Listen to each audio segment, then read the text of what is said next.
maybe it's just frozen. It's the Jerris Jackson Show, only on the Central Valley's talk station, Talk Radio 1680, KGED. Well, if you're watching on Facebook, Twitter, or YouTube, you'll notice Jerris Jackson's complexion has gotten a little paler today. This is Ben Bergquam, a.k.a. formerly known as Pancho Benny. Pancho Benny in the house. And I just want to thank Jerris Jackson for giving me this beautiful new drum, the Elizabeth Warren. What are we calling this one, Woody? Well, it's Pocahontas, but what's the song again? Yeah.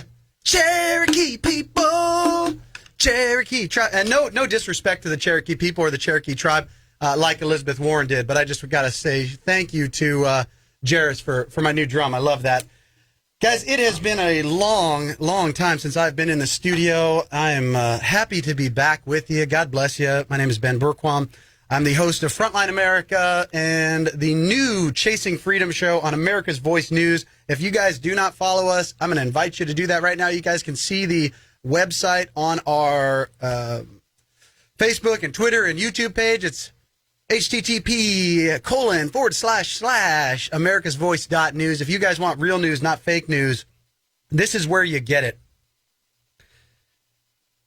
If you are not doing something to stand up for this country, and that does not include texting or replying comments to Facebook or Twitter or sharing things, everybody should be doing that. But if you are not doing something more than that, you are part of the problem.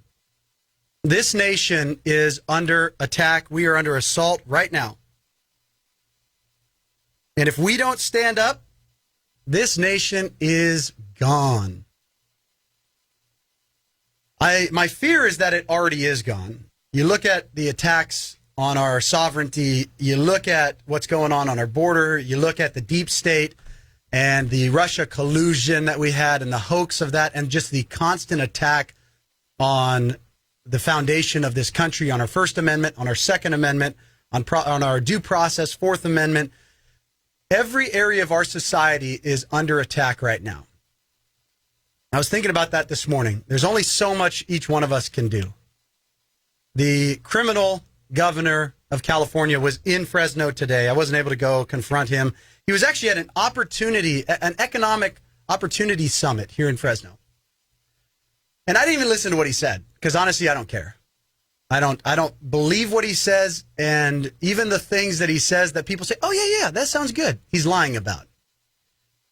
The reason California sucks, the reason that we see the highest gas prices in the country, the reason we have catastrophic wildfires going on that are destroying billions of dollars of property and human lives, the reason farmers have been shut down in the Central Valley, the reason our taxes are some of the highest in the country, the reason it is hard to not be poor in California, it is hard if you are poor to get out of that, to grow to the middle class, is because of liberal leftist policies.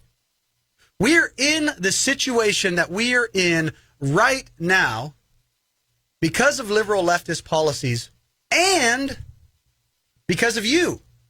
If you're a conservative, if you're a God-fearing Christian conservative who loves your family, this is partly your fault. If you have not stood up, if you have not fought back, if when transgender education came to your child's school and you didn't say anything about it, if when your kid brought home a book and was telling you that their teacher was talking to them about socialism, how great it was, if you have not stood up, you are part of the problem. I look at what's going on in this country, and I'm just telling you, we are under assault. These leftist organizations, I'm going to get into it later on in the show. I get emails. By the way, you need to do this. Get on the mailing list of these crazy radical leftist groups. I'm on United We Dream and the ACLU and all of it, which is the Anti-American Civil Liberties Union now. It used to be the American Civil Liberties Union, but just about everything they stand for is anti-American now. If you're not on their mailing list, you need to do it. You need to get on it so you know what they're talking about. I'm going to get into that later on in the show. The email I just got that's inviting you to join them, invited me to join them today and through Tuesday. And I'm going to tell you more about that later in the show. I'm also on Bernie Sanders' email list. We're going to talk about that. Bernie Sanders has a new plan out on immigration. It's like a 140-point plan. It's really like 8. But you read them and you feel like you read. It's the worst thing ever, Woody. I'm just telling you. It's the worst thing ever. And there's a reason why, and I've got a hypothesis on why he's going so far, so hard, all in on open borders, amnesty, protecting illegals at all costs at the expense of American citizens. I've got a theory on that, and it has to do with his new headquarter office here in Fresno. We'll talk about that as well. So Gavin Newsom came to Fresno today. Undoubtedly invited by the Chambers of Commerce, which are part of the problem. Chambers of Commerce across America are part of the problem. They love cheap labor, and they're so afraid of their own shadows that they will never stand up on the values that they actually believe in. The people involved in the Chambers of Commerce, a lot of them are good people. I used to work with them. I used to have to mingle with them at a lot of events when I used to work for an Assemblyman, Jim Patterson, who's a great guy, by the way. One of the few in California who actually believes in something and stands for it. I used to have to go to these meetings and we'd talk and they're like, no, Ben, you just don't understand. We just have to, we just have to play the game. We just, we got to, if we don't do this, we're not going to get this. And if we offend this person, then they're not going to like us very much. And so we just have to, we just don't want to ruffle any feathers. We don't want to rock the boat. We're in the boat and we just don't want to rock it. Oh, man. When I came in as Pancho Benny and we jumped the wall at Gavin Newsom at our governor's mansion, you should have seen their heads spinning. Ooh, they weren't happy. They are not. That's the same people. There's Republicans who are don't offend anybody. I don't want to offend anybody. Nope, we can't bang the Elizabeth Warren drum. Oh, dropping my pen. Can't bang that drum. The people, when you hear about conservatives compromising. You always hear this, we need to compromise. We used to hear that. I don't hear it too much anymore. I think it's because they finally realize compromising just means suicide. It's self-inflicted wounds. That's what compromise. Compromise in political terms means Democrats win and conservatives lose. Republicans lose. That's what compromising means. So whenever you hear that, whenever you hear, we just need to come to the table and compromise, what that is Democrats win, Republicans lose. We don't need to compromise anymore. We need to win. And that is why they hate President Trump so bad. That is why we have the impeachment coup going on. That is why we had Russiagate and even the rhinos, McCain and the other rhinos that were involved with it, working with Hillary Clinton and Perkins Coie and all of these leftist, treasonous, seditionist people. That is why we had that entire investigation. Because they know if conservatives start winning and stop compromising, they are done. We are this close to losing this nation, but we are also this close to getting it back. And it's up to you. President Trump is doing everything he can. He's only one man. For such a time as this, he was called, and I can't even imagine the stuff he's going through on a daily basis and his family. Watching Jr. on The View, Trump Jr. on The View yesterday, just giving it to blackface, what was her name? Joy Behar. Oh my gosh, guys. The battle that they are in every single day, it is up to us to stand and to fight with them. I'm super excited though. I have a guest. The one guest we have on today, I met probably 2 years ago at one of the American Principles Institute meetings, and he is the author of The Sword and the Scimitar, historian, Islamic historian, former librarian. I got to talk to him about that, and just an awesome guy from a Christian perspective. I'm reading this book right now, 1,400 Years of Islam and the Attack on Christendom, and we're going to be having him on, Raymond Ibrahim, after the break. Guys, you do not want to miss this. I'm going to invite you guys to share this, share it everywhere. Tell your friends. If they're not listening right now, tune in to the radio. We'll be right back with Raymond Ibrahim.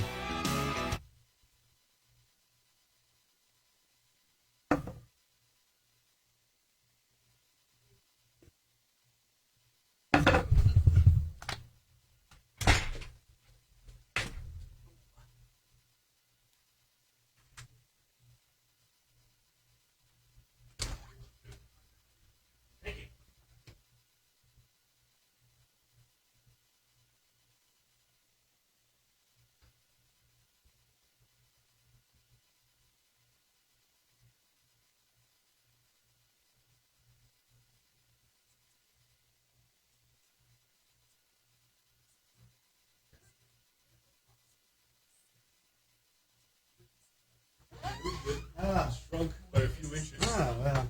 Still big, I guess. Still bigger than me. Is this fresh water if you need it there? Just want to make sure. All right, cool. You're gonna be right here? Yep. Is this, there's a video too? Yeah. Oh, okay. Yeah, so we're live on Facebook, YouTube, and Twitter. I know that. I would have, put on my face. Well, I don't have to turn it on if you don't want no, to. it's You fine, look it's fine, great. It's fine, it's fine. All right, and headphones. Hey, Woody, where's his headphones? Do we have headphones hooked up over there? This is my first time back in this. Headphones for Raymond? Headphones, yes. Let me get through here. Sorry, I got it. So Scoot to your right. Oh, To your right. To your, to my yeah, right, sorry. to your far right, yeah. Thank you.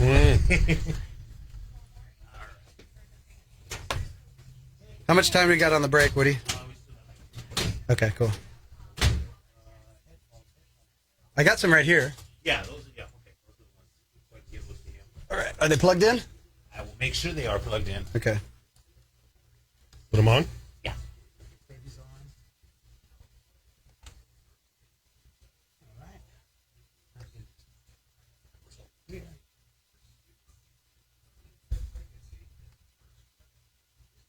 So I'm thinking really just your history, and then I'm just starting on this thing, but it's incredible. How do I lower this? It's really Is it super loud? What number is that? Number 3? Test. a little lower if we can, because when I talk, it's really loud. Yeah. There you go. Better? Yeah. Test. Okay. That's good. Thanks.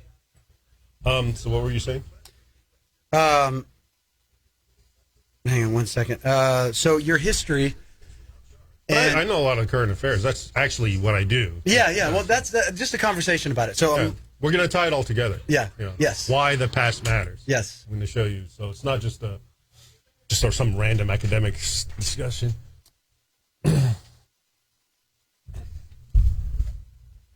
Hey, Woody, what's the number in? Talk.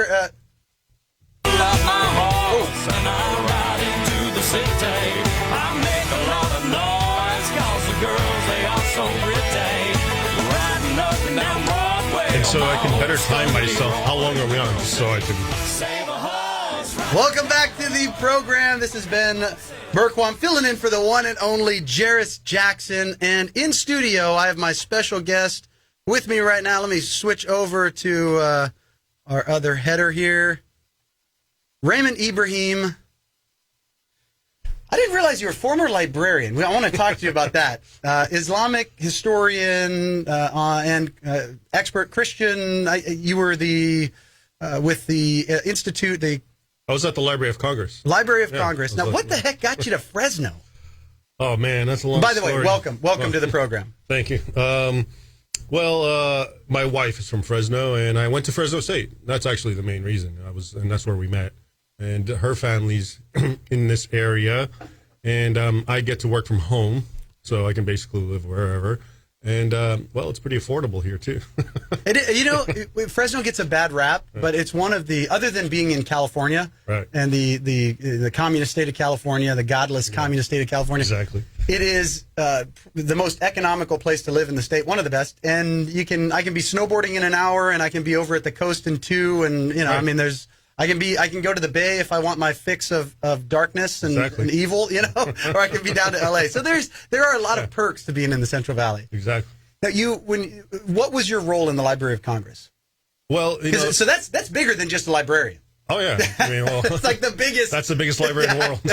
So, well, the gist of it all is after Fresno State, and you probably know Victor Davis Hanson. Who, Yeah. You know, he was my professor at the time, and this is back in 2001 when 9/11 happened, and I was writing a thesis, actually very much about what we'll be discussing, a historical thesis that dealt with battles between Islam and the West. So, and then 9/11 happened, and then I started looking into contemporary, Bin Laden and these people, and I developed an interest in that. And long story short, I went to Georgetown University, so that's what took me out to DC, and I was at the Center of Contemporary Arab Studies. Georgetown, of course, you come to find out, is one of the greatest apologists for Islam, and so I had my own experiences there. But then I also secured a job at the Library of Congress in the Middle Eastern Division because of my language skills and my academic background. And then I found a book about all these Arabic writings by Osama bin Laden. And that was actually my first book. I translated all these writings by Osama bin Laden and Ayman bin Zawahiri of Al-Qaeda into my first book, The Al-Qaeda Reader, which was all compiled in the Library of Congress, because the good thing about it is it gets all these writings and books from around the world, and most of it was not even cataloged. So I would actually come across these very important writings from Osama bin Laden that had not even been translated, and I translated those. And so that's the long and short of it. Then since then, I've worked at the Middle East Forum and other and think tanks, and I'm currently at the David Horowitz Freedom Center, Middle East Forum still, Gatestone Institute, and these places, just full-time writing. So the Horowitz, the hate group, based on SPLC's, which every one of us, it's kind of a badge of honor. If you're not, exactly. If you actually believe in the Constitution in America, if you worship Jesus, then you're automatically listed in that. You're a hater, yeah. you're a racist, everything. Nazi. That's it. I've heard every single. I've actually been standing next to one of my best friends is named Will Johnson, Black American, and then I've got Hispanic American. I was standing in Sacramento, and Marco Gutierrez, who's originally from Mexico, came in legally, became an American citizen, and they're yelling at us, "Go home, Nazis!" And I'm like, I'm looking at and saying we're white supremacists. I'm looking at these idiots, and this battle we're in, this culture war we're in, and we'll get to some of that as we get into this, but. It's just insane where we're at in our country right now. None greater than what's going on with Islam in America and the unholy alliance, the insane alliance between Islam and the left in America. Now, this is the first. I haven't done a lot of history on Islam, and so, but it's an area that I'm interested in. I've just started reading, and I want to give a huge shout out to the book. I haven't finished it yet, but what I've seen so far, first chapter. Is awesome. The Sword and the Scimitar. This is your most recent book. Right. Where can people get this? Where I get my books from Amazon, just because it's so convenient. It's probably the cheapest through there. But you can probably also get it from Barnes and Nobles, and wherever decent and qualitative books are sold, of course. Yes. Yarmouk. Am I pronouncing that right? Yarmouk. Yeah. So I'm reading that in the first chapter, and I cannot help but think, and I don't want to give it all away. So if there's some parts that you're like, hey, hold off for the reader to get into on that. But I'm reading this, and so, well, first off, Islam was never a peaceful religion, is what I'm getting from the start of this. Well, you're just being Islamophobic now. Yeah, I know, right? No, you're right. Its basis is conquest. Well, the best way to answer this is just to tell you one of the reasons I wrote this book is, for long now, since 9/11, but of course before then, we've been having these issues with Islam, right? Questions, is it violent? Is it not violent? Bush tells us it's the religion of peace, et cetera, et cetera. And then the people who say it's violent, what they do is they usually do this doctrinal argument. So they'll go to the Quran or the words and sayings of Muhammad and Hadith and show you violent stuff. And it makes sense. But we live in this, as you know, because we live in an insane time, that it doesn't matter if it makes sense, because to the postmodern Western mind, those are just old scriptures. Who cares? We can understand them any way you want. So what I wanted to do was say, fine, let's put all the violent Quran verses aside, and let's see what Muslims actually did throughout history, vis-a-vis the West, to the West. And so the book really looks at 14 centuries of Islam against the West. And what you find, from beginning to end, is ISIS-like behavior, ISIS-like atrocities, but on a much exponential level and grander scale, because the people doing it weren't just ragtag terrorists in pickup trucks. They were actually the caliphates and the sultanates. They were the highest powers of the Islamic world. And so everything that we've been told that ISIS does is not Islamic, you're going to find in this book, it actually happened from day one up until recently, and it was always articulated by quoting the Quran and saying this is what jihad commands of us. And it manifested itself, a lot of people will hear about the Arab conquests, or the Mongol conquest, or the Berbers, or the Tatars, or the Turks. But, this is sort of a national ethnic way of looking at it, because if you really dig deep, as I did in this book, you'll find that all those diverse groups, everything they did and their attacks on the West, or Christendom at the time, was purely articulated as jihad in no less a way than ISIS has done it. And so I thought that was very interesting to bring that out, because not many people are doing that. Most people just, like I said, talk about doctrine. How much of that do you think is intentional to drive the truth down? Oh, it's 100% intentional. I mean, there's different aspects. I think a lot of it is intentional, but as in all things leftist, you have the evil, diabolical leaders who are intentionally doing it. Then you have the sheep who follow them, who just act that way because they're brainwashed and indoctrinated by the media to become, useful idiots. But I think, and this goes to what you were saying earlier, why is it that the left and the liberals always ally with radical Muslims? Ostensibly they have so much different, right? And I think the easy answer is the enemy of my enemy is my friend. And, of course, their ultimate enemy is traditional conservative Christian people. Right. Okay, so that's why they all both... So they ultimately the idea is they defeat Christian, conservative, constitutionalists in America, and then they destroy the left. They throw them off buildings. Right. I mean, exactly. That's what they do with homosexuals. Right. Or they burn them alive. Or burn them alive or whatever. And the left, whatever they may think about Islam, it's just, here's the thing, Christianity hits them home because they come from that heritage, most people in America, their ancestry, if it's European. But Islam is this funny foreign religion. It's a minority. How dangerous can it really be? So I think that's part of the alliance to help each other against the greater enemy, which is traditional conservative, Christian mores and ethics. And you see, ironically, it's even in the book, because historically you had the same thing happen, where you had disaffected Christians who would actually become Muslims, join Islam, and help their, new co-religionists attack their former co-religionists. So this is, and for the very same reason. So I think that's why it's important to write this book, or to get it out, show you how history is continuously repeating itself, and that's why the epigram of the book is from Ecclesiastes. There's nothing new under the sun. Right. This business with Islam attacking us goes way back till when Islam was actually founded. Well, and that's what I found so intriguing about it so far, was just the parallels between what we see today and I've been, we've been taught, indoctrinated that as well. It's kind of, you don't look at the history, because obviously now it's because if you actually did, you'd realize, you'd see those parallels, and you'd say, wait a second, something major is happening here. We need to stop this, or at least consider what the ramifications are. And that's why they suppress the history. The U.S. Army War College wanted me to give a talk about this very book. So right, it's in the book. Yeah, and it was in CARE, the Council on America. They freaked out, even though it's a history book about military battles. They freaked out and scared the college, and speaking of racism, called me, a guy who's an ethnic Egyptian, a racist against Muslims, even though we're like the same ethnicity, Middle Easterners, and they caved in, the War College, just because of that. So, and that scares me, that you've got a group who's tied with the Muslim Brotherhood, which is tied with Hamas. It's not just that. People don't know, Baghdadi, who just got killed, and Osama bin Laden and Ayman Zawahiri, all those guys are Muslim Brotherhood. They originated there, but then they decided to go the militant route because the Muslim Brotherhood's too slow for them. Yeah, we're finding out the Muslim Brotherhood actually is more effective, the way they infiltrate and subvert. And you see that with CARE. They're looked at as a great organization that has influence in our government, and to the point where they could get you banned from presenting your book. Right. That is more terrifying. I know. To the place that we're in today, the impact that they can have. That's crazy. Now, getting back to it, so and a lot of history of Muhammad I'm learning in here as well. He was driven out, so he came up with this idea that we have to take over. If you don't follow if you don't say these words and follow what I say, then we'll kill you. And then they move on. He got pushed out into exile, came back, eventually took over his small tribal community, and then that tribalism which was inherent in that region, which is still inherent in that region, was really what drove the Islam to where it is today. Right. Am I correct? Absolutely, and that's kind of my theory, which is that the genius of Muhammad, if you will, is that he deified the tribal mores of his society.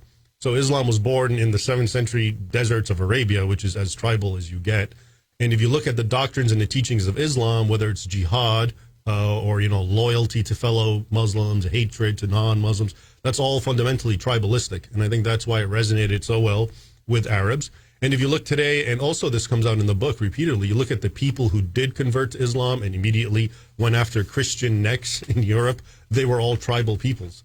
So you had the Berbers in North Africa who eventually went into Spain and so forth. You have, of course, the Turks. You even have the Tatars or the Mongols, who, and few people know that the Mongols, when they conquered Russia, they weren't Muslim, but about 100 years later, they did turn Muslim.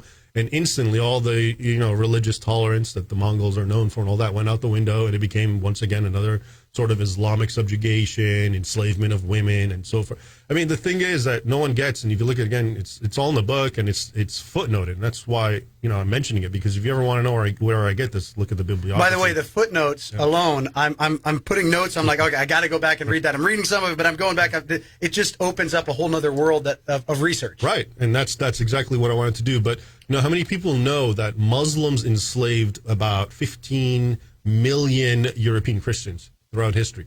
Everyone knows about the transatlantic African slave trade, as well they should. And, it's worth condemning and all that. But nobody knows about what Muslims did to Europeans before that, and how it was actually the Europeans and the Christians who stopped slavery both in the West and imposed it on the Muslim world, even though it's still active in certain areas. And it's still active today. And that's one of those things. I mean, that's what these arguments. But who gets attacked? It's always, European, the West, Christian right. Europe. Yeah. Yes, the colonialists, it's insane. I want to get into that as well as this Yarmouk. Am I saying that right? Yarmouk. Yarmouk. And what could have been. I hate playing that game. What if? What if? If you guys want to join the program, Woody, 559-442-1680. Is that still the number? 559-442-1680 if you have a question for Raymond Ibrahim, my guest on the Jerris Jackson Show today. We're going to be getting into Islam and what could have been. Stay tuned. We'll be right back. Nobody can hear us? Well, we're still live on Facebook. Oh, okay. Yeah, but that's okay. That's behind the scenes. All right. So the whole idea. And this is what they're seeing right now. Hey, Woody. So I've got a clock here to answer your question. I'll just cue you on them. Do we have a Woody? Can you hear me, Woody? Do you mind popping that door real quick? We got pretty good soundproofing. Hey, Woody, do we have another clock in here that I could use for Raymond? Or could you throw it on one of these monitors? Yeah, your system's working. That's working? Okay. All right, never mind. Don't worry about it. So how long were we on for? We can go as long as you want. So we have one more segment if you want to do. No, I mean, how long did we go on? Oh, that was 10 minutes. That was 13 minutes. Is it every 13 minutes you have a commercial? No, it's changed since I've been here. So I'm just going off. I'll tell you what what's that? Okay, hey, ask what the subject is. If it's what's going on right now. Make sure. What? And then hey Woody, what's our next segment? How long is the next segment? By the way, Facebook and everyone else watching on all the other channels, you're getting a little behind the scenes. Huh? 12 minutes. Can I focus this better on Raymond? Huh? Can I focus this camera any better? I don't know how to focus. Oh, do you need me to sit more like this? Well, so actually, you're right here, so move that way. Oh. Yeah, you got to move. Where you were was good. I actually moved it for you. Oh, okay. Yes, we're good this? there. Yep, I think you're good there. Is it that one or this one? Both. So this is just delayed. Okay. Yep. So this is what is on Facebook. It's got about a 7-second delay. Is this good right here? Yeah, that's good right there. Yeah, the what if question actually is pretty good, especially with this chapter. Oh man, I just couldn't. I was sitting there thinking That's the most pivotal battle, actually. In the whole and I was book. going to ask you. Well, I don't want to ruin the rest of the book for it, but No, I'm thinking if that had not happened, I'm guessing there's some other battles that grew or declined. But you look at what happened in Northern Africa. What's interesting too is that they went south first. Had they gone north rather than going into Africa, like how would that have played into it as well? They did simultaneously. They went to Constantinople and they conquered Persia to the east, northeast. Okay, so that was Yeah, simultaneous. it was all simultaneous. I don't cover the eastern part because it's just focused on Western Right. Europe, Christians. How much, Woody? 30 seconds. All right. Because it's just way too much. To cover. Yeah. Well, I'm again the footnotes. I'm like, all right, that can lead me here. That can lead me here. That can lead me here. Someone told me, and it's a good idea. The best thing to do is like when you see a footnote, don't read it. Finish the page. Yeah, and I don't then read them. exactly. Yeah. I saved them It's till the end of the distracting going chat. back, but I had no choice because I went so far, with word count. Yeah, But what are you gonna do? It's 1400 centuries. It's amazing I could fit it in one book. I know. It's really, I mean, it's really good in that sense. And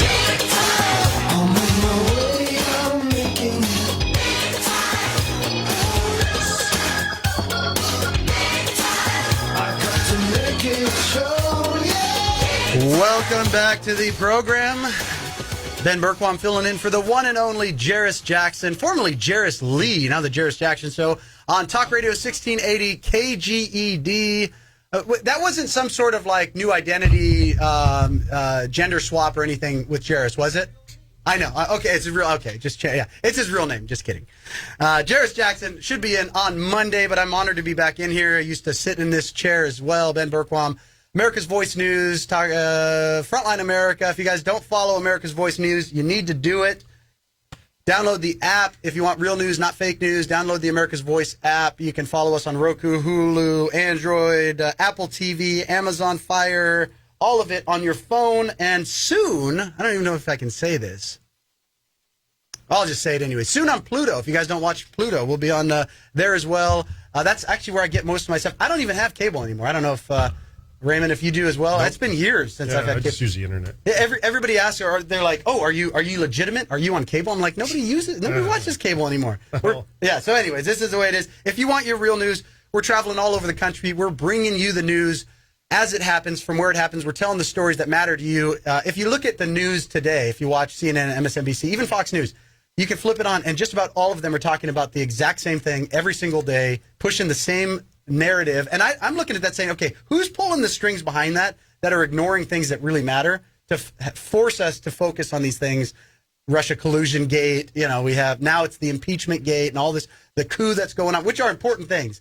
But the fact that we don't talk about other very important things. Because they exist to distract and to, as you're saying, enforce an agenda and a narrative. Yep. So, but if you really look at some of the stuff they talk about, it's so meaningless. Even if it's true, it doesn't matter. Right. Oftentimes what they're talking about, and it's not even true, and they'll tell you, oh, this is happening, and we don't know what's going to happen, blah, blah, and everyone's caught up in it. Meanwhile, across the world, some real news is happening, and we don't hear it. AKA Jesse Smollett. Yeah. when we have all of this nonsense. But I don't want to get off track on that, because we're actually talking about one of those really important subjects that gets overlooked. And really, even now, I'm sure people that are watching this, we have hypersensitive liberals, leftists that watch our show and report it. Just to try to get us off the air. And I have no doubt the fact that we're talking about this subject, we are in their crosshairs, and they are freaking out right now trying to figure out how they can get us to not say what we're saying, how they can get our audience. That's why we see censorship on Facebook and YouTube and Twitter and all these things. They don't want these subjects talked about because they know if the American people hear about them or the world hears about them, it'll change their mind. The narrative that they've been working hard crumbles. Yarmouk. What would have been, what could have been. So I'm reading your book, The Sword and the Scimitar. If you guys don't have it, I'm just suggesting you get it. I'm one chapter in, and I'm already enthralled in it. Get it on Amazon, anywhere you can get reputable books. The Sword and the Scimitar by Raymond Ibrahim. 1,400 years of Islam and Christendom and how that impacts us and today. And I don't know if you get into that towards the end of the book, but it leads you. It begs the question. The parallels there. The first battle in the first chapter is Yarmouk. Right. And I can't help but think what could have been. And in fact, we should have won that. And when I say we, Christendom, the West should have won that battle. We had more military, or larger army, better strategy theoretically. Actually, I think their strategy was bad waiting. I think they should have just, but again, I wasn't in the army. It's 1,500 years ago. Tell us about that. Tell us about that battle. Sure. So the Battle of Yarmouk. Now, what's interesting, remember I was telling you when I was studying under Victor Davis Hanser here at Fresno, I was writing my MA thesis. It was about the Battle of Yarmouk. So even though, this first chapter is a sort of digested and but revised and changed version of my master's thesis. And the reason I wrote about Yarmouk is it is one of the most important battles that have not really been focused on. So basically, this is 4 years after Muhammad dies. His traditional date is 632, and this takes place in 636. And it's basically the Islamic armies now set out of Arabia and start their conquest, the so-called Great Arab Conquest of history. And it's at the Yarmouk River in Syria today.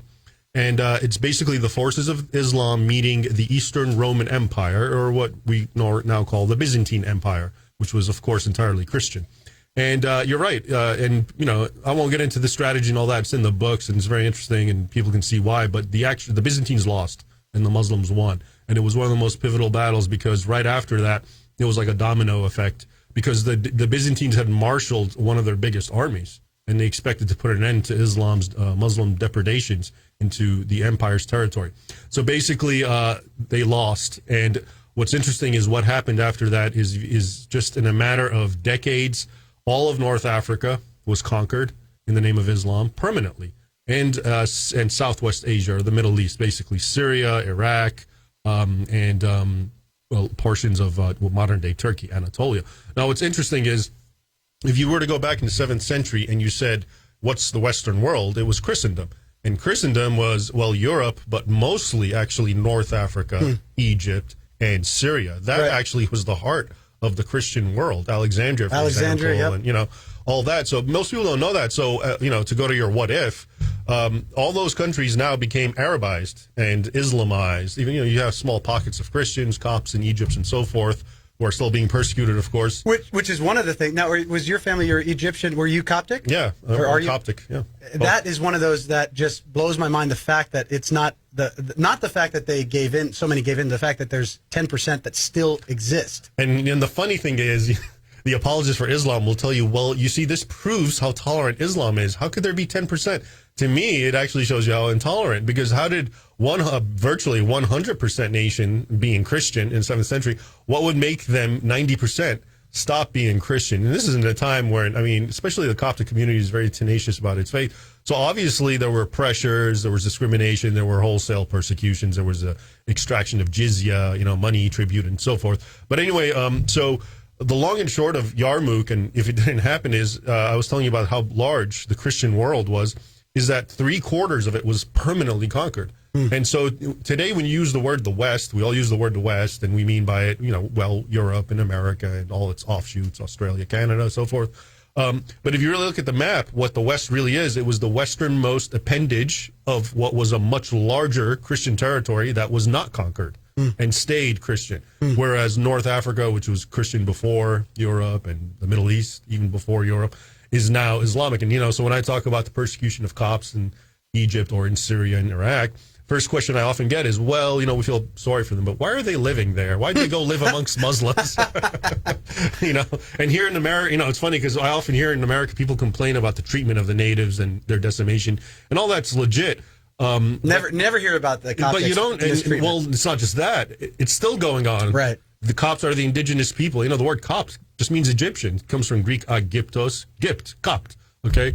And they're still being, suppressed and killed. At least here in the U.S., there's been reparations, advantages, given and so forth to the natives. And yet, America still gets attacked, and the Islamic world, which is still killing its native inhabitants, it doesn't get attacked.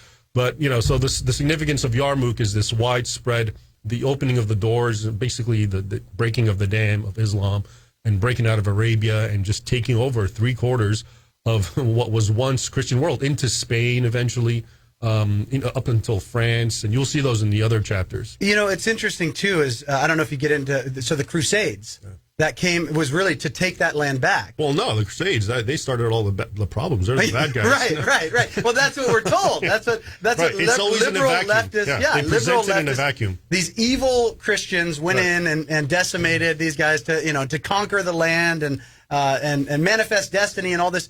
That's just a lie. It's a total lie, and you'll see in chapter 4 and 5 of the book. That's what we look at.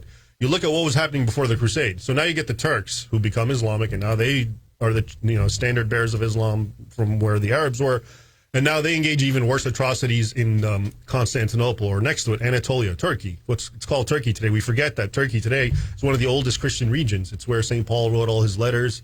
So that was a very Christian region, Turkey.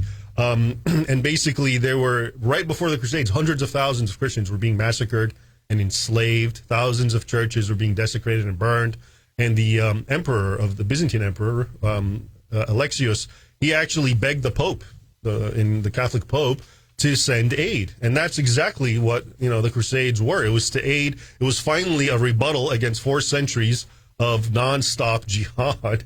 And yet, and like you said, that's the only thing we hear about. We never hear about, and people like, John Esposito, who teaches at Georgetown University and well-known, apologist for Islam, he will literally write things like, 4 centuries of peace transpired before there was this, sinister papal power play. And, and this is the, elite professor who's doing that. So what do you expect? That's why people are just completely being indoctrinated into pseudo-history. We're limited on time in this segment. Do you have to run right after this, or can I hold you for a few extra minutes? I can say, yeah. Okay, all right, because I there's too much to talk about. I don't want to. 1,400 years, That's and that's it. The fact that the lies that have been told and we're believing history that didn't happen, that didn't. Yeah.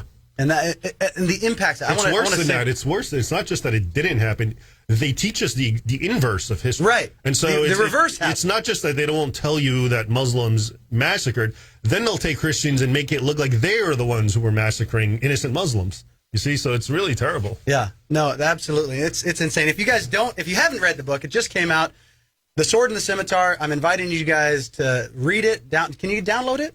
Yeah, you can get it as electronic Kindle and I love audio. Do you have It's audio too. Yeah, I love audio. All that you can get from I drive Amazon. so much. Yeah, go to Amazon, get the book, The Sword and the Scimitar. We're going to finish up the show in the last segment talking about how that impacts us today and the world that we live in today, and potential things that we need to think about, as well as what are some solutions. Like what's the goal of ultimately of the book? The end game. Raymond Ibrahim is my guest. This is Talk Radio 1680 KGED. Ben Bergquam with America's Voice News, filling in for the one and only Jerris Jackson, and we will be right back. Can you tell my right arm's completely atrophied? You see the scar? I did what happened? Surgery. Well, I tore the tendon working out. You popped it? Snapped right off the bone. What the heck were you doing? I was holding a dumbbell doing this. It was the 100 pounder, 120. Okay. I mean, I did it like 20 times with this arm. It wasn't that heavy, but I don't know how many reps I did, and worst pain I ever felt. And that's a lot considering I have other torn tendons and ligaments. Jeez. The whole thing just snapped right out. I've seen the biceps. I've seen that curl up on people. Well, this is apparently of all the tendon reconstructions they do, this is like 1%. Oh, no. One of the rarest. But it's also a drag because it takes forever to heal. So right, because you have no blood flow. I'm only 3.5 weeks into it, and I still can't. I'm barely out of my sling. Oh, that's right. I forget that you. That's why. Yeah, you were. That's why I was kind of out of commission for a little bit. Yeah. So, are they expecting it to get that's full what mobility? They say. Yeah, that's what they say. It's just like for me to get back to where I was will be probably a year. Jeez. The question is, do I want to get back to working out? I'm getting older, and my body is obviously not able to handle it. So if I do, I'm going to go a lot lighter. It's my football past is already. I'm in my mid-30s, and man, it's already the head injuries and the knees and the just shoulders. Wait till you're my age. Well, that's what I'm thinking. 46. I'm like, man. But I feel like you have to stay active. I've got a bulging disc in my back from snowboarding, and it's like I love biking. I bike around. I've seen you on the Woodward Park Trail. Yeah. Okay. This was before I knew you, but you didn't know me, and I saw you ride by one time. I was like, oh hey, and you're like, who's this guy? No, I probably didn't even see. I'm having my headphones on. I'm listening to music. Listening to Allah Akbar. Yeah. Very cool. Very cool. As long as you're not chanting or saying it as you ride by. Yeah. No, I stopped doing that. Yeah, people don't take it too kindly. I know. I see that. You're the guy. Looking the way I look. You're the guy in those videos that gets dressed up and throws the fake bombs in the windows and runs away. Oh, you've seen those? Yeah. Oh, they're hilarious. I can't believe they haven't been shot. Like when I'm watching those, I think it's in Australia too. Is that? I think so. They're not here. They're in Australia. That gives me a better idea of who it might be. I know a guy over there that we could do that. Yeah. No, I'm like seriously watching that. I'm like, dude, go. These guys, go.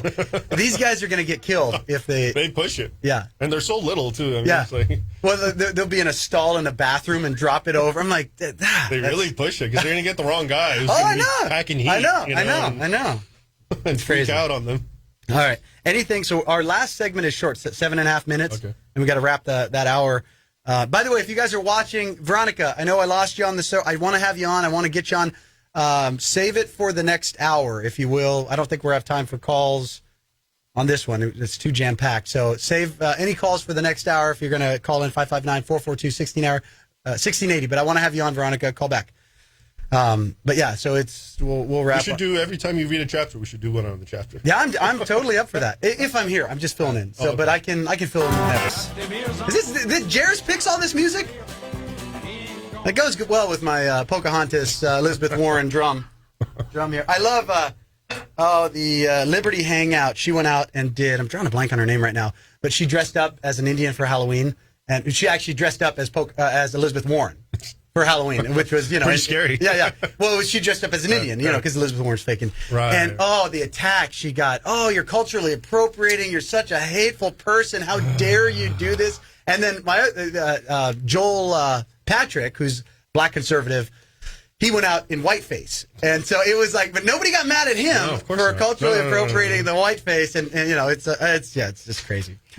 What's that? These snowflakes. It's just, I often wonder, these people who are so easily triggered, as they call it. Yeah. What would they do if they actually encountered a real problem? Right. They would just crumble and die. Well, and that's what we're heading toward. Yeah. Speaking of that, it's a great segue. The Sword and the Scimitar, Raymond Ibrahim's new book. You got to read it. I'm through one chapter and I'm hooked on it. What could have been with Yarmouk, but more importantly, what is today and why it matters. So, what was the purpose and Sure. So let me give you a quick and actually it's relevant to Yarmouk. So remember ISIS, Islamic State, ISIL, Daesh, whatever you want to call them. They used to send communiques to Americans and others, Europeans, and they'd say things like this in verbatim: "We've tasted American blood, and none is as sweet, and we've come to drink some more." Or things like real nice people. Yeah, but here's the thing: they'd say all these sayings, or you love life and we love death, and that sort of thing. And what's interesting to me is nobody had any clue that those were lifted straight up from an Islamic warrior at Yarmouk. And if you look in chapter 1, his name is Khalid bin al-Walid. He's known as the Sword of Allah. Okay. That's who said he said we've tasted Roman blood and find none sweeter. And so basically my point is these Islamic terrorists are very well steeped in history and their tradition and their doctrines, and they are reliving it.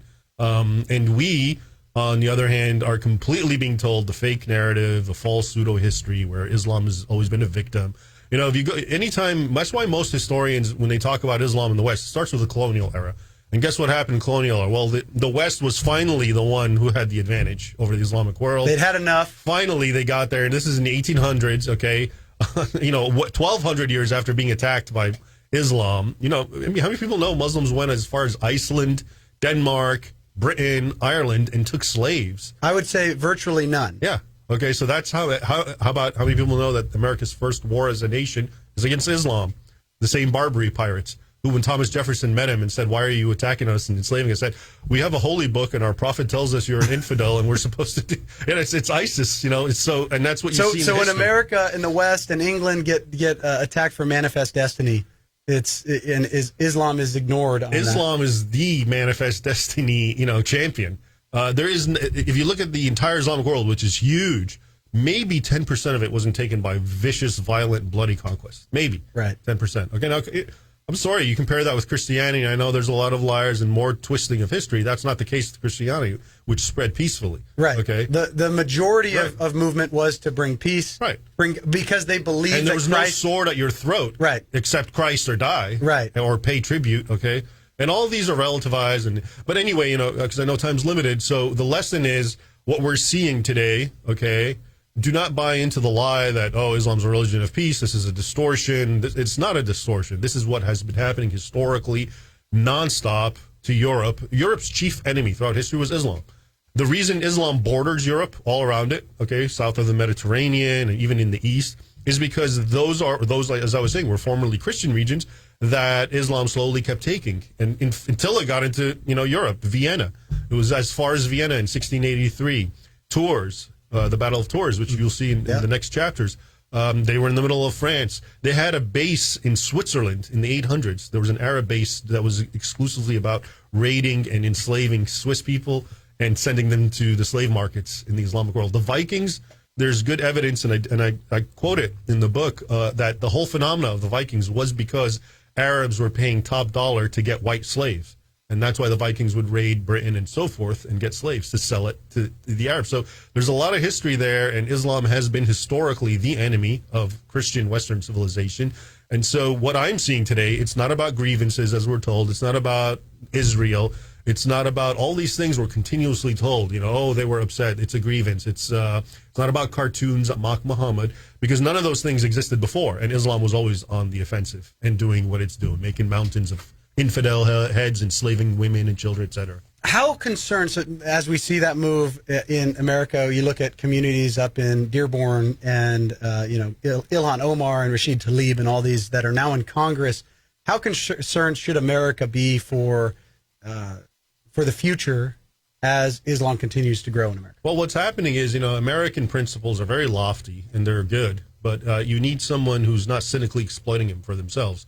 And so a lot of these Muslim groups like Ilhan Omar, the only reason she got voted in is because every Muslim who's Somali voted for her.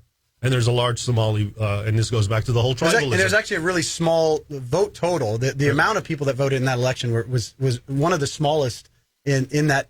Probably every Somali was told to go and vote. Right. And this goes back to the tribalism, you see. It's not about, what she stands for, because you even look at her from her Islamic pedigree is questionable, and, that she's an adulteress and all that sort of thing. So it's being exploited. Same thing with CARE and all these so-called, professional organizations. They're using these lofty principles to just, I'm talking about what's been happening all along, including with the left, exploiting these principles for their gain and not sincerely. And so I think we should be very, because it's starting now. You have Ilhan Omar and these people, but when will it stop? It's just going to keep going this way. If nothing happens. It wasn't like that a few years from now. It is like that. It's always progressively getting worse and worse, bit by bit. And so basically, definitely it's something that we should be aware of.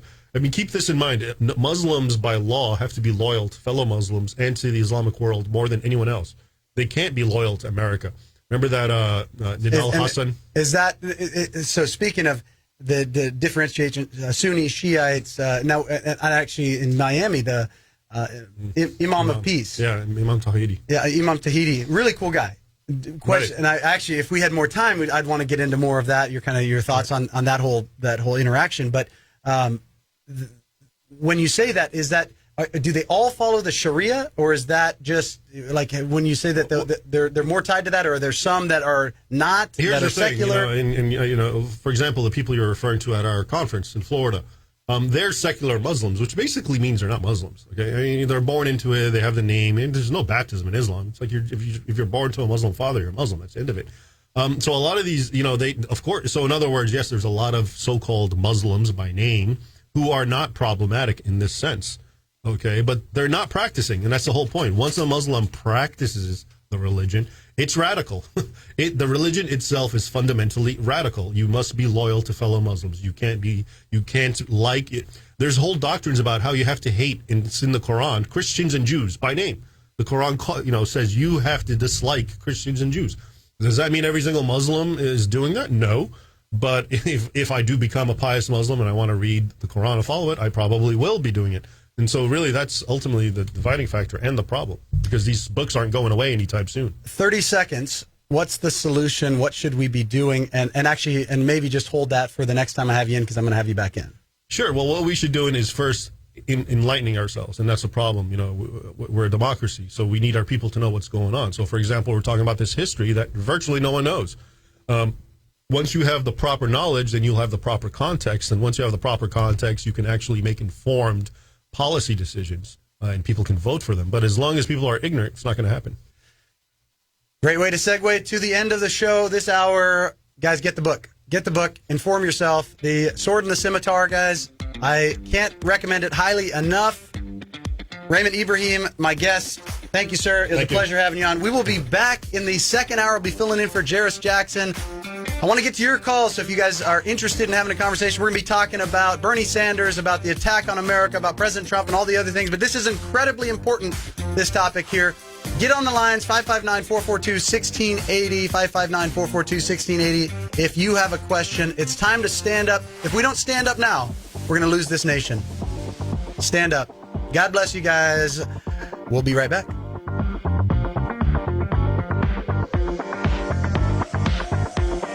That's a better tune. Yeah.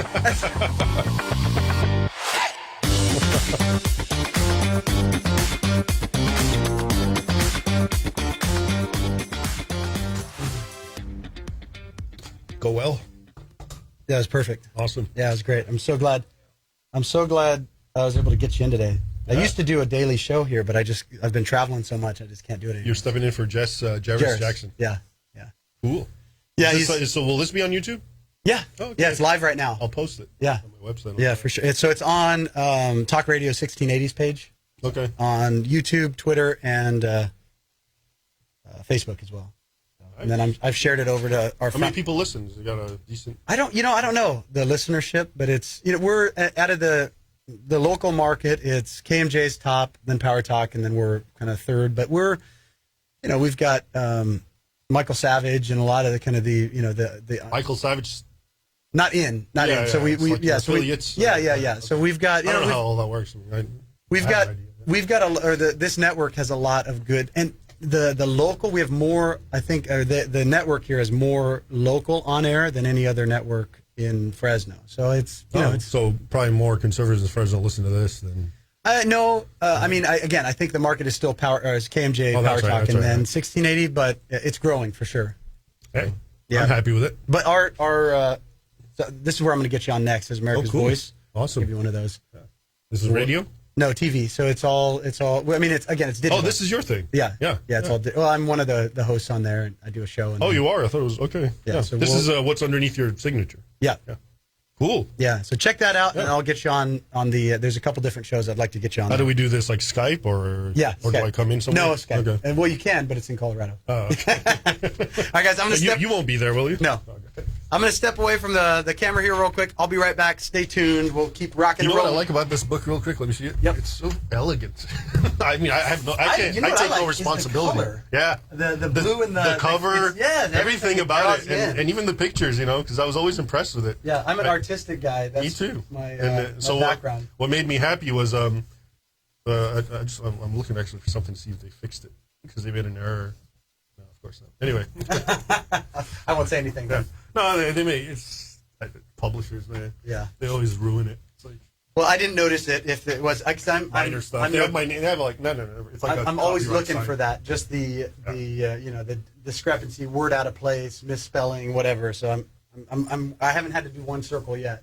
I actually, when I read books, I fix them. Right. I do too. I'll Yeah. put a period, Yeah. and I'll be like, this comment doesn't belong here.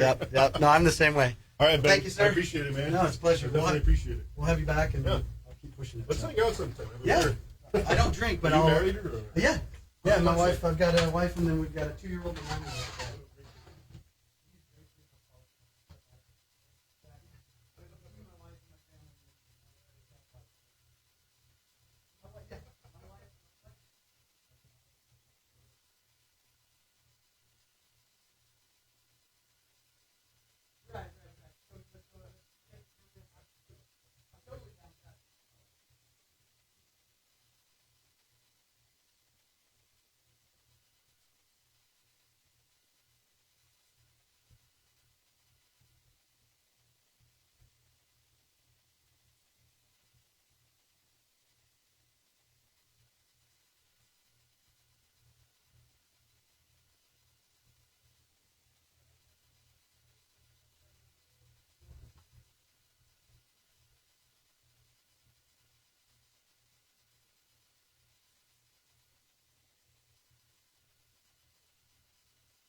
One minute, y'all. 1 minute. Coming back hot. So I need you guys to help me out. I don't know what I'm talking about for the next hour. I do, actually. I've got an idea, but guys, join the show. Join the show. Hang on a second. Let me pull myself over here. There we go. I'll center up a little bit. Join the show, 559-442-1680. Would love to talk to you. Veronica, again, if you're watching or anyone out there, call in. It makes it a heck of a lot easier. Okay, we're about back on.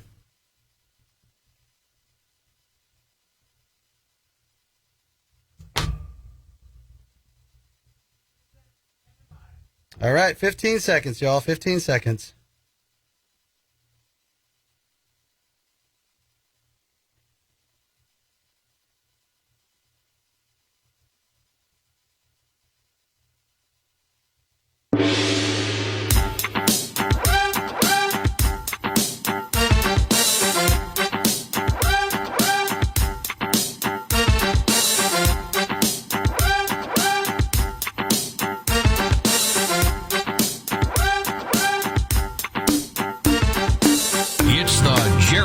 Jackson Show, where we always Choose truth over facts. on the Central Valley's four-letter talk leader that always puts the truth over the facts. Talk Radio 1680 KGED. I just figured it out, Woody. Jungle Boogie. We got a little Jungle Boogie going on in here. I don't know. Is that an homage to Elizabeth Warren as well? No, I don't know. I'm not saying anything. I'm just saying I've got an idea. I go out to all these protests. I got to hang with all these crazy liberals, and they're always like blowing whistles in my ear. And so this is what I'm thinking. They've got all kinds of stuff. I got a drum. They're always out there with their drums, like the guys with the Catholic school. And, oh, by the way, welcome to the show. This is Ben Bergquam filling in. If you're listening and you're like, that does not sound like Jerris Jackson, it's not. My name is Ben Bergquam. I'm filling in for the one and only Jerris Jackson. I used to be on this network, but it's been crazy. It's awesome to be back. I'm now with America's Voice News, which I'm going to invite every single one of you guys to download. I got if you're watching on Facebook or Twitter or YouTube, you can see it on there, https://americasvoice.news or just americasvoice.news. Roku, Hulu, Fire TV. You guys can get us anywhere. All of the digital platforms, we are there, bringing you real news, not fake news. But now I got my new drum.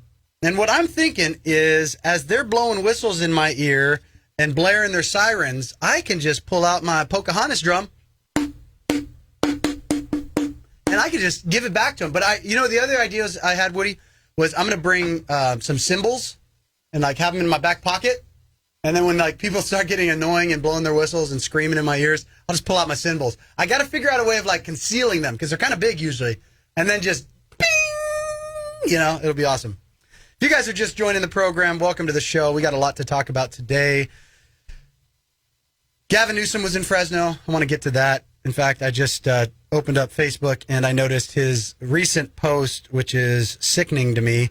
My former guest that was in here, Raymond Ibrahim, awesome guy, The Sword and the Scimitar. I am recommending that you all read that. We're also going to talk about Bernie Sanders, and I've got this email from Bernie, from Burn Baby Burn, inviting me to endorse his immigration plan, and I'm going to get to that, as well as United We Dream and the attacks on our freedom, our sovereignty, America.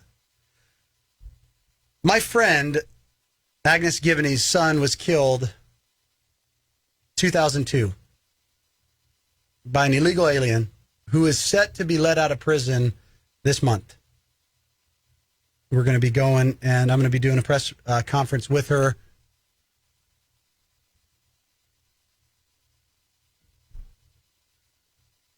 In a couple days. At the same time, we have leftists and open border supporters in America planning marches in America. The weekend of Veterans Day. Veterans Day is on Monday. And on that same day, I got an email from United We Dream inviting me to join them. The No More Concentration Camps, which is an absolute lie, for their rallies against DACA being ended. It's being heard by the Supreme Court. Today, there's rallies in Chicago, Denver, and Santa Cruz. Man, I wish I had time to get over to Santa Cruz today. Monday, on Veterans Day, think about this. On Veterans Day, they are going to be having protests in Boston, at Harvard, a Defend DACA rally on Veterans Day. Think about this. On Veterans Day, where you should be doing nothing else, in my opinion, but honoring the veterans that have sworn an oath and put their lives on the line to protect this nation and our freedom. We're going to have people protesting at Harvard University to protect DACA. Also in Virginia, in Harrisburg, they're going to be protesting on Monday. A candlelight vigil to protect DACA. On Tuesday, the 12th, Cincinnati and D.C. D.C.'s the big one. Los Angeles, San Jose, Urbana, I'm not sure where that is. in Illinois, Champaign, Illinois, and Washington. They're going to be protesting. Guys, our nation is so close to being lost. We are so stinking close to being lost if we don't stand up. From people like Elizabeth Warren and her $52 trillion Medicare for all insanity. You don't deserve health care. You don't deserve any positive rights. You don't deserve anything that requires you taking it from somebody else. And that is what leftism is. National health care is you stealing from one person for your own personal benefit. It's a positive right. It's unconstitutional. And it's completely unaffordable. Every single place. I just saw a post yesterday or today of a young man who was euthanized in Canada because he couldn't afford his health care anymore, and he had a terminal illness. He was euthanized, not a terminal illness. He had an illness that he couldn't afford anymore. He was euthanized in Canada. Socialized medicine is terrible. They talk about, America's the only nation in the world that, first world nation that doesn't have socialized medicine. Thank God. And it's not true, actually. There's many others that don't. But thank God we don't have it. I do not want to go to the DMV for my checkup. That is what socialized medicine is. And the insanity of Elizabeth Warren saying that we want Medicare for all. I know people on Medicare. I know people on Medicaid in California. It's terrible. Doctors hate it and patients hate it. The only people that use it are people that don't have other options because you would never pick it. As a doctor, you'd never pick it because you don't get reimbursed because it's run by the government. The reimbursement is a third to a half of what you get from the private sector. They hate it. And as a patient, you wouldn't use it unless you had to use it because you have no other alternative, because the doctors suck, because there's no incentive to provide good care. Partly because they're getting paid less, so they don't want to be doing it anyways. So you get the worst doctors providing the worst care, and that's what Elizabeth Warren wants to spend $52 trillion on. But really, all of that being said, it doesn't even matter compared to what's going on with the deep state right now, undermining our president. This impeachment coup that we have going on. The attack by leftists in our country and the undermining of America is we are so close to losing this nation. If you are not doing something to stop it, and that does not include retweeting and sharing posts and commenting on posts, if you are not actively doing something to engage other people, to push conservatism, and to expose the left, you are part of the problem. If you are not awake yet, if you are not woke yet to the attack on our country, if you care more about the NFL and the games that are happening this weekend, you are part of the problem. I'm inviting you to stand up. Give us a call, 559-442-1680. We're going to be going out to the phone lines as soon as we get back from the break. We got Kyle in Lake County, and then Molly in Clovis will be coming to you first. Ben Bergquam for Jerris Jackson. Talk Radio 1680 KGED. Bang, baby.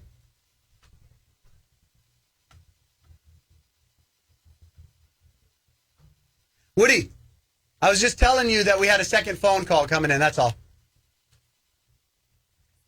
I was just giving you the cue that there was a second phone call. That was yeah. Molly wants to give a report on the Gavin Newsom. Oh, did she go? Yes. Oh, on the recall. Perfect. Yes. Okay. Put her on first. Yes. No, I'm going to go Kyle. I go by order. We're not illegal here. We don't jump walls. We follow lines. I hate it when people cut in front of lines. I hate that. So Molly, hang tight. I'll get you, but I'm going to go to Kyle first. You guys are just watching. Oh, when I have Facebook comments, I'm so terrible, guys. Rosemary watching on Facebook. Charlene, hi. We got the wave going on there. Hello, Rosemary. Mary, hey, Ben. So good to see you in there. Hey, great to see you, Molly. Mary. I can't say your last name. Beckelheimer. Hope, top fan, Hope. Hi, Ben and everyone. Old school jazz. Yeah, okay. R&B, old school R&B. What's that? Oh, diversity. It's diversity. That's why we have the Pocahontas drum in the building as well. I should bring my sombrero in. I've got that, my Pancho Benny sombrero in the car, too. I take it with me wherever I go, just in case, just in case. But let's get out to the phone lines. Ben Bergquam filling in for the one and only Jerris Jackson. Talk Radio 1680 KGED. Before we offend any more snowflakes out there, let's get out to the phone lines. I hope I'm going to push the right button. Let's get Kyle on the line. Kyle, welcome to the program, sir. Kyle, do I got you there, Kyle? Kyle, going once. Kyle going twice. Let's go to Molly. Molly and Clovis. Kyle, call back. Molly, can you hear me, Molly? Woody, why am I not hearing the phones? Hang on. Phone on? That's a good question. Is my phone on? Well, that would help. All right. Hey, Kyle. Sorry, we hung up on you. My bad. Call back. Kyle, we'll get you right on the show. Kyle from Lake County. My bad. I didn't have the phones on. Thank you, Woody. Behind the scenes, Woody. Molly, welcome to the program. Hey, Ben, can you hear me? I can. Welcome. Hey, what's going on? Just chilling, hanging out, just relaxing. What's going on with you? I was so surprised. I called to talk about a recall event we're having tonight, and he said you were subbing for Jerris, and I was like, oh, my goodness. Gee, yeah, I am. So excited. Hey, on kind of talking about what you were just talking about with the insurance thing, my family's from Merced, and you ever drive down 99, you see all the billboards that say, like, Madeira is 50%, what is it, Medi-Cal? I can't say that I can't say that I've seen the billboard, but I got what you're saying, yeah?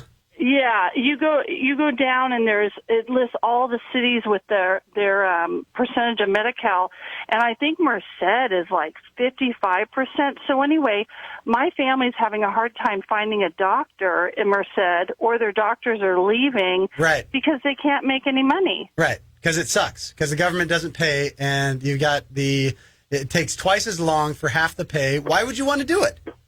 Yeah, so guess what? Now they have to drive an hour this way and come to Fresno to even see a doctor, because the doctors are like, what's the point? So basically people giving their services for free. So people that are poor have to drive an extra hour to get seen by a doctor, because the doctors that were providing that care don't want to do that care anymore. It's just... It's a self-defeating. That's what leftism, liberalism is. It's suicide, and they know it. That's the irritating thing to me, is the people in power, Gavin Newsom and the left in this country. They know how terrible liberalism, leftism is. By the way, Kyle, I think we missed your call. Kyle, you were calling in. Try one more time, Kyle in Lake County. Sorry about that. That was totally my bad for dropping in. We're going to get Chris here in just a minute out in Philly. But they know it's terrible. But they do it anyways because they want the power that it provides. That's communism. Communism is always doomed to fail, except for the Politburo and the people in charge. The dictator, that's great for him. I mean, Castro was living the life as he was killing political dissidents and living off of their bones. I mean, it's always the people in power. The problem is you got all these brainwashed liberal kids that don't realize they're going to be the serfs. They're going to be the ones making the left shoes in socialist, communist America, if that ever happens. They're going to be the ones in the bread lines, because they're too stupid. If you're too stupid right now to realize that socialism and communism sucks, you're too stupid to not be the ones in the gulags when socialism and communism comes to your country. I'm just saying. Okay. Exactly. Look at Maduro. He's not skipping any meals, but he just got his citizens eating out of garbage trucks. Yeah, he's high on the hog. He's gaining weight while people are starving to death. I mean, that's a great example of socialism. Anyways, let's get right to it. Where are we at with speaking of worthless politicians that were in Fresno today? Gavin Newsom came to town and he actually just tweeted about the Paradise Fires. This makes me sick to my stomach to talk about him. He's such a disgust. I've confronted him 3 or 4 times now, and every single time, if you're watching, he gives me the same just arrogant, I'm so much bigger and more important than you. How are you even in my space? Look, he just rolls his eyes. The old Chris Matthews look. Like, who are you, and why do I have to breathe your same air? He's just the most pathetic person, and he hates being confronted. I wish I would have known more in advance that he was coming to Fresno today, because I would have had some fun with him. But speaking of good news, where are we at with the recall Gavin Newsom? And now, as they're trying to impeach President Trump for exposing Biden for actually committing crimes, we actually have an opportunity to recall a governor who has broken his oath time and time and time again. Where are we at with that, Molly? Oh, we're doing good. We're trucking away. Like last week, Fresno County, we turned in over 3,000 signatures, and I probably have another 1,000 to turn in. But if any of the listeners want, tonight from 4:30 to probably 7:30, we're going to be in front of Luna's restaurant at Luna's 349 Pizzeria. Pulaski Avenue. Shout out to Luna's Pizzeria. It's good stuff there. Yeah, in Old Town, yeah, their food is amazing. So we'll have a table out front there. And that's tonight. And if people want to, that's tonight from 4:30 till, I'm thinking probably around 7:30. Okay. If people want to stop by and sign the petition. And then we're going to have a crew on the inside of Fashion Fair Mall tomorrow over by the entrance to J.C. Penney's from 11 to 5. But, again, it'll be on the inside of the mall to have a table set up. I saw that. I was surprised that you were able to get that. That's awesome. That's a great location. I know. The tricky thing about the mall is you have to submit all your materials like a month in advance for them to preview them. And then they want the names and IDs of the volunteers. That's a good idea. Yeah, so you have to provide them your driver's license, and then so let's say you're one of, and they only allow wait. Hang on. This is a great point. So you don't have to provide an ID to vote in California, but to go and get a petition drive to recall a governor who protects illegal aliens at the expense of American citizens, you have to provide ID. That's ironic. Yes. And they only allow like 3 people to work, or not to work, to volunteer at a time. So let's say you're one of the 3 that submitted your driver's license, and you all of a sudden get sick or something happens, and you can't show up. You can't just call Jerris and say, hey, can you take my place? He's not on the list. Wow. Well, he didn't get pre-approved. Hopefully nobody gets sick. So again, tonight, we're running out of time here. Tonight at Luna's from 4:30 to midnight, you said? Just kidding. No, from 4:30 to probably about 7:30. All right. And then in Fashion Fair tomorrow from 11 a.m. I'm on the radio. From 11 to 5. Okay. In front of J.C. Penney's. In front of J.C. Penney's. Thank you, Molly, for the update. Guys, go and sign the petition. I'm getting that music cue that's saying that we got to wrap up and go to the next break. When we get back from the break, though, I am going to Kyle from Lake County, and I'm not going to drop your phone call because Woody, my board op, fixed the board. Ben Bergquam filling in for the one and only Jerris Jackson on Talk Radio 1680 KGED.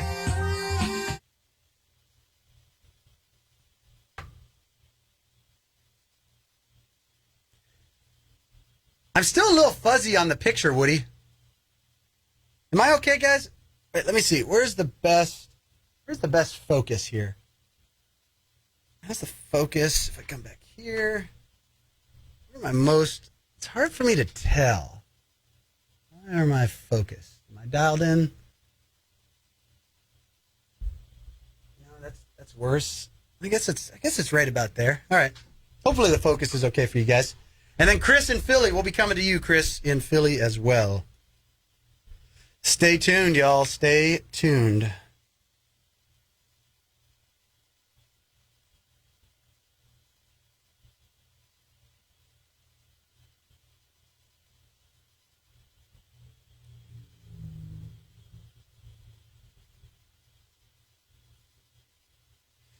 All right, I got to get to this. And then I'll come to your call. I got to get to Bernie's email to me. You guys got to hear this. If you have not heard it already, got to hear it. It's terrible. So terrible. So stinking terrible.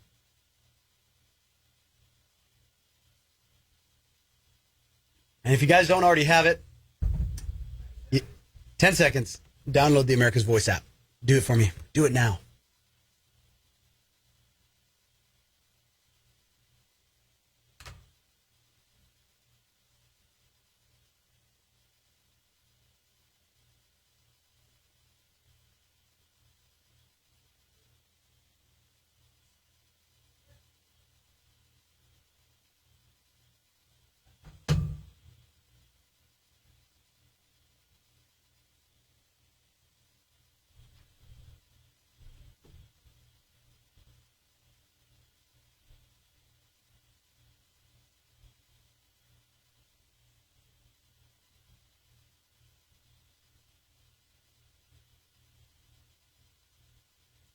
How much time we got, Woody?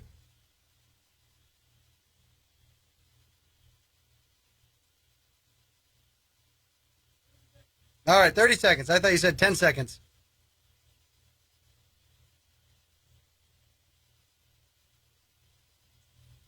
Do me a favor, guys. Share the video. Share this on Facebook if you're watching on Facebook, Twitter, YouTube.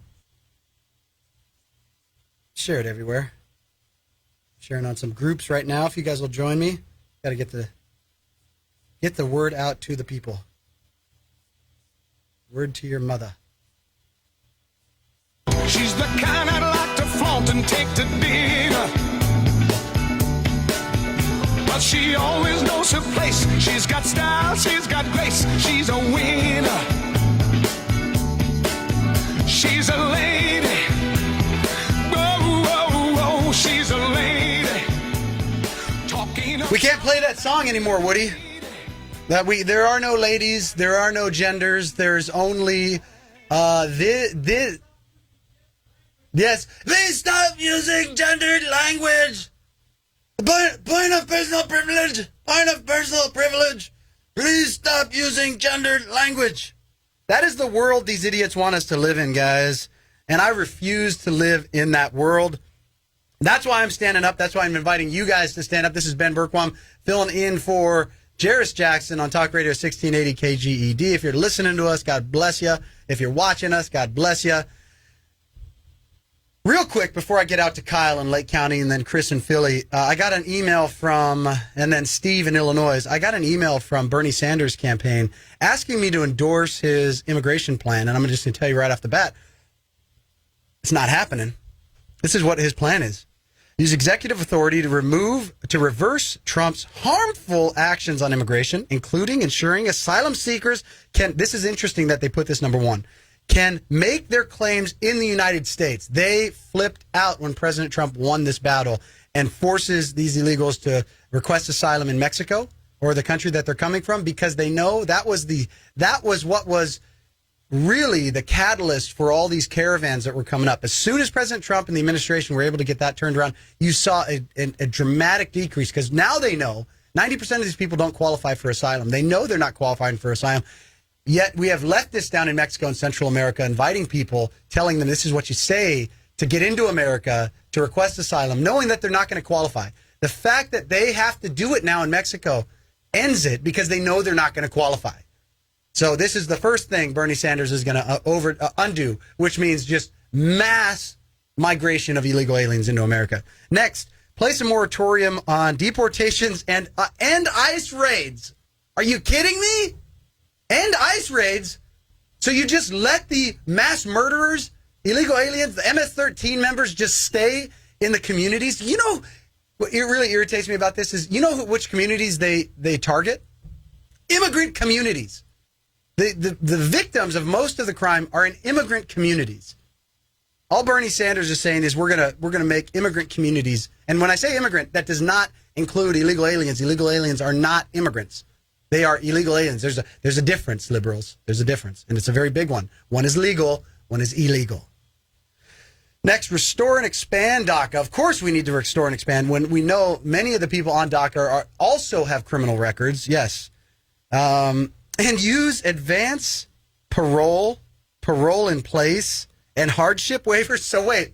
Oh, because right now, if you're on parole, you don't qualify for DACA. Good! Woody, if you're on parole, you should not qualify for DACA.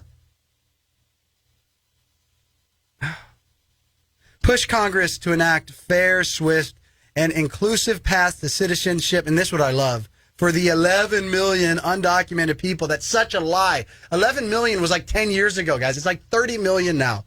They're using that small number because they don't want you to know the real number. It's closer to 30, if not more, million. It's about 10% of our population now in America is illegal. That's a huge number. Restructure the bloated, dysfunctional Department of Homeland Security. Break up ICE and Border Patrol. Yeah, of course. And return their core functions to their previous departments. It's just nonsense. Decentralize and demilitarize the border. Right. Basically, Bernie Sanders' immigration policy is screw America. Anybody who wants to come in and take over is welcome. That's Bernie Sanders' immigration policy. And there's no wonder it's not surprising that he's doing this as he's putting his campaign headquarters in Fresno, because California is the state that the Democrat nomination will be decided on, really. I mean, if you win California in the primaries as a Democrat, you've got a good chance of winning America in the primaries. So that's why he's here. That's why he's pushing this nonsense. It is absolute nonsense. And Bernie, to answer your question, no, I will not endorse your immigration plan. Let's go back out to the phone lines. We got Kyle, who's been waiting a long time, who got hung up on once already. Kyle in Lake County. Welcome to the show, sir. Hey, how's it going, Ben? I'm doing well. Long time no talk, brother. Yeah, I know. I've been following all your videos, though. I appreciate that, man.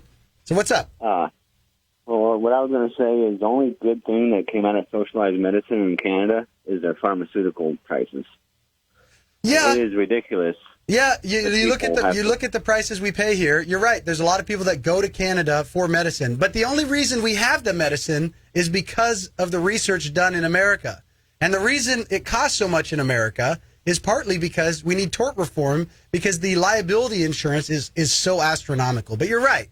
You can get the generics, you can get cheaper medicine in Canada, but they wouldn't have that medicine but for American research. That's true.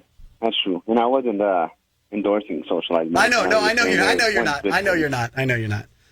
Yeah. No, but go ahead. I was going to say, and the recall for Newsom, we've been having petitions up here in Lake County as well. And I got my name on one of them. I do too. And I would invite everybody in the state of California.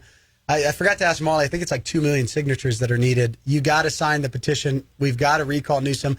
But the most important thing is we've got to get somebody better in office. And the only way we do that, and what's sad is you look at the shift in registered voters, and we have more Democrats being registered because the California. I would love to get Michelle Patterson. What's her name?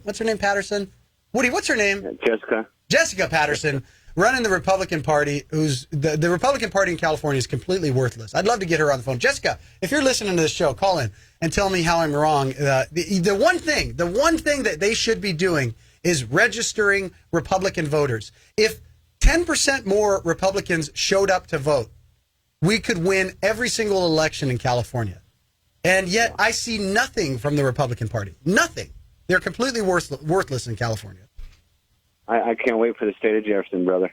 I know. I'm with you, man. I think it's inevitable. My concern is that we might not have an America before that happens, because what the left is pushing us toward. We're already in a civil war, by the way. If anyone's paying attention, we're already in a civil war. It's just very little bloodshed yet, but there's already been bloodshed. You look at what we've had lives lost in this.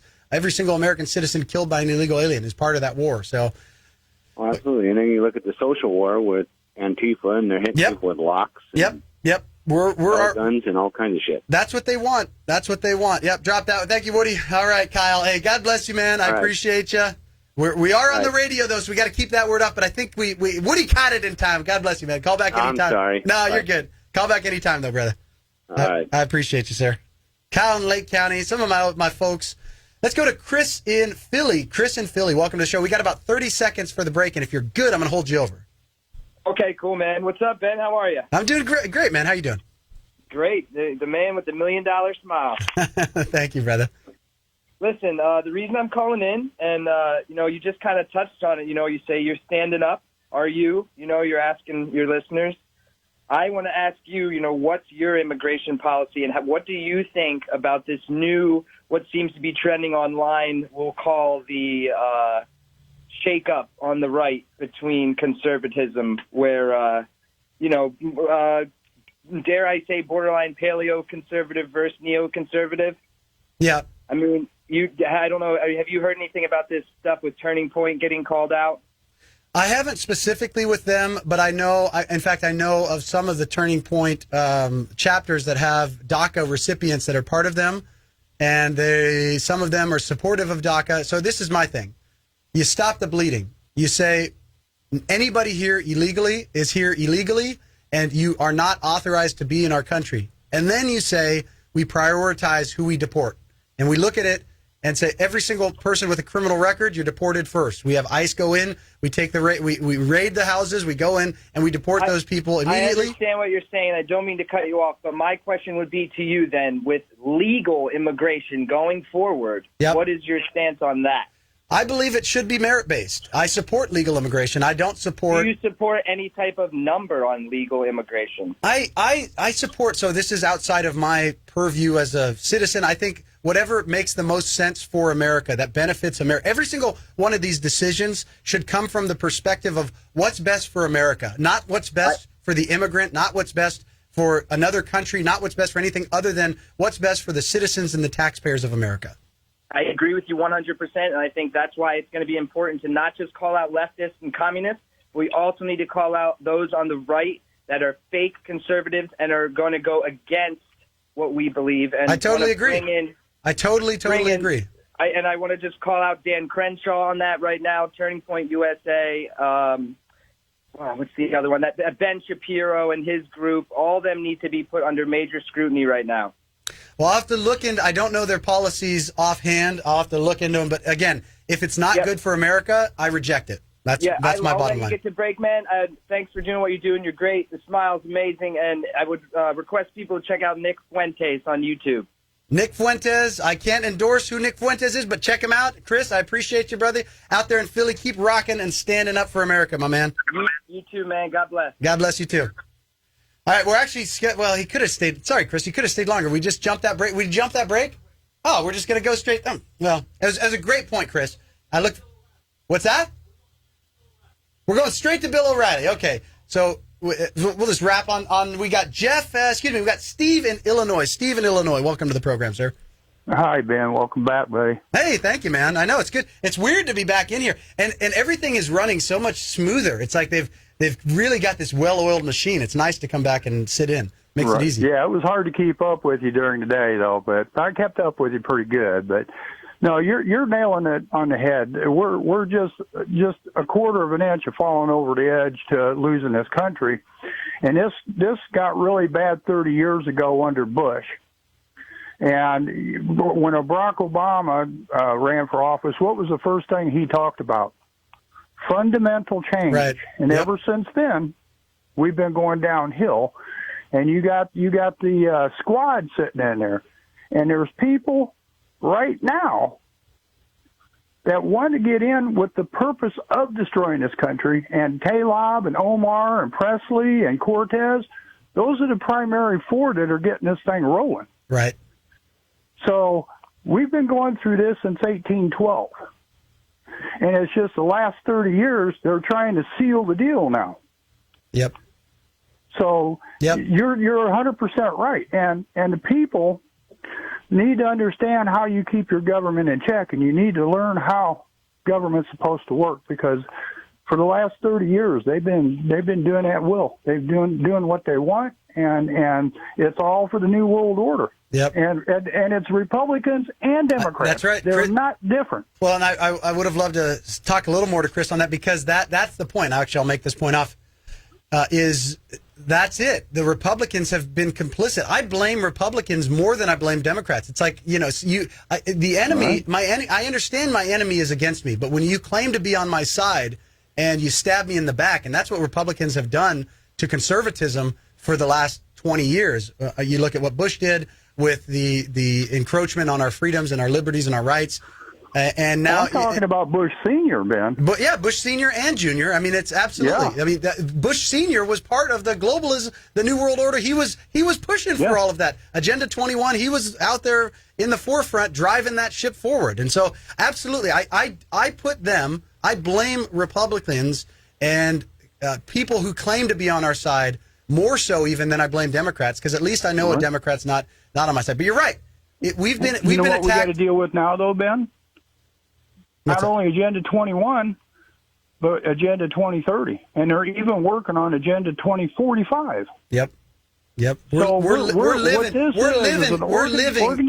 living in Agenda 21 of following UN's the New World Order. Yep. And I'm sorry, if people think that that's a conspiracy theory, they're wrong. Well, they're absolutely wrong, because your cities are implementing various parts of Agenda 21 through their sustainable living and their green agendas. That's all part of Agenda 21. Nope, you're right. I got to jump, Steve, but you're absolutely right. We are living in Agenda 21. 20 years ago, they said it was a conspiracy theory. We are living in it in the aftermath of that. And if we don't wake up, we're lost. I mean, I just saw the video of the UN worker in Utah shutting down a reporter saying that that was UN territory. They ceded this convention to the UN for the weekend. I mean, it was just for the weekend there, but when is it going to be for the month or for the year or for indefinitely? But I got to get out to Jeff in Fresno. I want to make sure we get the last call. Steve, thank you so much. It's great to hear from you again. Jeff, you're going to wrap up the show today. Welcome to the program, sir. Hey, thank you, Ben. Great to talk to you again, buddy. Hey, great to have you on, sir. Awesome. Great show. And I like the calls, and I like your general attitude as well. The reality is that, unfortunately, we do have people who claim to be on our side who are pushing the gay agenda and other things like that into our movement. You know, we're not look at the Republicans in order to preserve gay marriage. You know, right. I mean, you look at all of that, the move towards social liberalism. Oh, which is an oxymoron. I'm a fiscal conservative, but a social liberal. Well, they're not compatible because social liberalism, it costs money. It forces the government. You know, each immigrant, by the way, legal or otherwise, costs an average of $160,000 in taxpayer funds over their lifetime. That's, you know, the aid that they get to go to schools, colleges, whatever else that liberals hand out, and neocon Republicans help too. All the way from doctor's visits that we pay for, emergency rooms. You add it up, that's a lot of money per person. I agree with your immigration plan. I would just add in we need about a 10-year moratorium. And anybody that argues with me about the fairness of that, I just point out that's what they did with my ancestors, the Irish. They did that with Germans who came here. We always had waves of Italians, different Ashkenazi Jews, whoever. Different groups from Europe or wherever would come here, and then there would be a moratorium in order for them to acculturate. I don't disagree. We're out of more immigration. We're out of time. Multiculturalism, buddy. Yep, you're right. We're out of time. But God bless you, man. Good talking to you, Jeff Crow. I haven't talked to you for a while. God bless you, man. But that's it. I'm not against a moratorium. It's what's best for America. If it means we have a moratorium to catch up on this insanity that we've been put in because of neocons, because of the open borders left, I'm not against that. The question should always be, what is best for America? Bottom line. Any representative, when they're making a decision, that is the question. It's been an honor sitting in for Jerris Jackson, Ben Bergquam with America's Voice News. Download us, America's Voice News. And Jerris will be back next time. Have a great weekend. God bless you guys. God bless America. Stand for Trump. Stand for America. Stand for Jesus. All right, guys. Thank you, Woody. All right.